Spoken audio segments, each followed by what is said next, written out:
എല്ലാവർക്കും പുതിയൊരു വീഡിയോയിലേക്ക് വീണ്ടും സ്വാഗതം. ഇന്നേ നമ്മൾ വീണ്ടും അടുക്കള മാറി കേട്ടോ, കിച്ചൺ മാറി. ഇതാ നമ്മൾ ചെറിയൊരു കണ്ണിമാങ്ങ, കുഞ്ഞൻ മാങ്ങ, ഒരു ചെറിയൊരു കണ്ണിമാങ്ങയുള്ളൊരു സിമ്പിൾ കറിയാണ്. ഒരുപാട് സാധനങ്ങളൊന്നും ഇല്ലാത്ത സിമ്പിൾ ആണ്, ടേസ്റ്റിയും ആണ് ഒരു കറി വയ്ക്കുന്നത്. അപ്പോൾ ഒരു ചെറിയ മാങ്ങ ഇതിൽ കഷ്ണാക്കി ഇട്ടിട്ടുണ്ട്. കഷ്ണാക്കി ഇട്ടിട്ടുണ്ട് ചട്ടിയിൽ. അപ്പോൾ നമുക്ക് എന്തൊക്കെ ഇടുന്ന് എങ്ങനെ ഉണ്ടാക്കുന്നത് നമുക്ക് നോക്കാം. സിമ്പിളാണ്, ടേസ്റ്റാണ്. ഇപ്പോൾ മാങ്ങയുടെ സീസണാണല്ലോ, അപ്പോൾ അതുകൊണ്ട് മാങ്ങ ഞാൻ ഇവിടെ ഇല്ല, വാങ്ങിയ മാങ്ങയാണ്. അപ്പോൾ ഒരു കണ്ണിമാങ്ങയാണ്. അപ്പോൾ നമുക്ക് തുടങ്ങാം. അപ്പോൾ ആദ്യം അതിലേക്ക് വെള്ളം ഒഴിച്ച് കൊടുക്കണം. ചട്ടി വെച്ചൊന്ന് മാങ്ങ ഇട്ടിട്ടുണ്ട്, വെള്ളം ഒഴിച്ച് കൊടുക്കാം പാകത്തിനുള്ളത്. കുറച്ച് കറി വേണ്ടുള്ളൂ, ആണ് കുറച്ച് ഉണ്ടാക്കണത്. ഇത്രേ വേണ്ടുള്ളൂ. അത് വെന്ത് സെറ്റ് ആയപ്പോഴേക്കും നമുക്ക് കറക്റ്റായിട്ട് ഉണ്ടാവും. അപ്പോൾ ഞാൻ കത്തിച്ച് കൊടുക്കാം.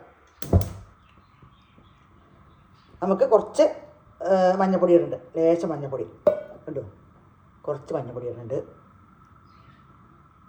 ലേശം നമ്മുടെ ഉണക്കമുളകിൻ്റെ പൊടി ഇടുന്നുണ്ട്. ഇനി വേറെ എന്തെങ്കിലുമൊക്കെ കൂട്ടണം, മല്ലിപ്പൊടി അങ്ങനെ കൂട്ടണവർ കൂട്ടണം. ആണ് ഇങ്ങനെ ഒരു വെറൈറ്റി ടേസ്റ്റുള്ള ഒരു കറിയാണ്. തേങ്ങ വേണമെങ്കിൽ കൂട്ടാം, തേങ്ങയൊന്നും കൂട്ടാത്തൊരു കറിയാണ്. കുറച്ച് മുളക് പൊടി, ഉണക്കമുളകിൻ്റെ പൊടിയാണ്. നമുക്ക് എരിവ് കാണിച്ചാൽ കുറച്ച് കൂട്ടത്, അത്ര എരിവില്ലാത്ത മുളകാണ്. അതുകൊണ്ട് കുറച്ചിട്ട് കൊടുത്തിട്ടുണ്ട്. അപ്പോൾ നല്ല ഒന്ന് തിളച്ച് സെറ്റായി വരട്ടെ. പാകത്തിന് ഉപ്പിട്ട് കൊടുക്കാം. തിളച്ച് സെറ്റായി വരുമ്പോൾ നമുക്ക് ഉണക്ക മീനാണ് ഇടുന്നത്. അയില, മത്തി, അങ്ങനെ ഏത് മണിച്ചിടാം. ഞാൻ സ്രാവും കൊണ്ടാണ് ഉണ്ടാക്കുന്നത്. വളരെ കുറച്ചാളുള്ളൂ, ചെറുതാണ്, കുറച്ചല്ലേ വേണ്ടല്ലോ. അപ്പോൾ ഇത് സ്രാവാണ്, കണ്ണൻ സ്രാവ് എന്നൊക്കെ പറയും. കണ്ണൻ സ്രാവ്, അങ്ങനെ എല്ലൊന്നും ഇല്ലാത്ത സ്രാവ് ഉണ്ടല്ലോ, അതാണ്. എല്ലാവർക്കും അറിയായിരിക്കും, അറിയാത്തവർക്കാണ് വീണ്ടും പറയുന്നത്. അപ്പോൾ ഇതിട്ടാണ് ഉണ്ടാക്കുന്നത് കറി. അപ്പോൾ നമ്മുടെ കറി തിളച്ച് സെറ്റായിട്ട് വരട്ടെ.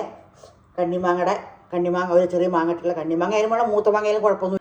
അപ്പം അങ്ങനെ നമ്മുടെ കറി തിളച്ച് സെറ്റായി വന്നു. നമ്മുടെ മാങ്ങയും മുളകും മഞ്ഞളും ഒക്കെ ഇട്ടത്. കുറച്ച് ഉപ്പിട്ടില്ല, ഉപ്പിടാൻ പോണുള്ളൂ.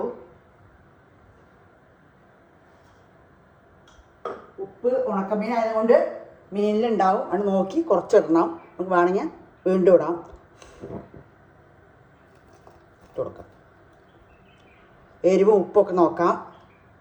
അപ്പം നമ്മുടെ മീൻ സെറ്റായി, അല്ല കറി സെറ്റായി. നമുക്ക് നമ്മുടെ മീൻ ഇട്ട് കൊടുക്കാം. കണ്ടോ, നമ്മുടെ മീൻ ഇട്ട് കൊടുക്കാം. നല്ല വെള്ളത്തിലിട്ട് ഇത് കഴുകി സെറ്റായി, നല്ല കഴുകി സെറ്റാക്കി വെച്ചാണ്. കണ്ണൻ സ്രാവ് പേര്. ചെറിയ കഷ്ണമാക്കിയിട്ട്, എല്ലൊന്നുമില്ല, സൂപ്പറാണ്. അയില, മത്തി, അങ്ങനെയുള്ള എല്ലാ മീനുകളും ഇടാം. പക്ഷെ ഞാൻ ഇതാ ഉള്ളത് ഇവിടെ, അപ്പോൾ ഉള്ളതിട്ട് വെക്കുകയാണ്. അപ്പോൾ തിളച്ച് വരട്ടെ, ഒരു 2-3 മിനിറ്റ് തിളച്ച് സെറ്റായിട്ട് വരട്ടെ. എന്നിട്ട് നമുക്കിതിട്ട് നോക്കാം. അപ്പം നമ്മുടെ കറി സെറ്റായി. ഞാൻ കുറച്ച് 2 സ്പൂൺ ഓയിൽ വെച്ചിട്ടുണ്ട്. അതിൽ കുറച്ച് ഉലുവ ഇട്ടിട്ടുണ്ട്. കുഞ്ഞിനുള്ളി ഇട്ടിട്ട് നമുക്ക് വറവിടാം. അടിപൊളി കറി.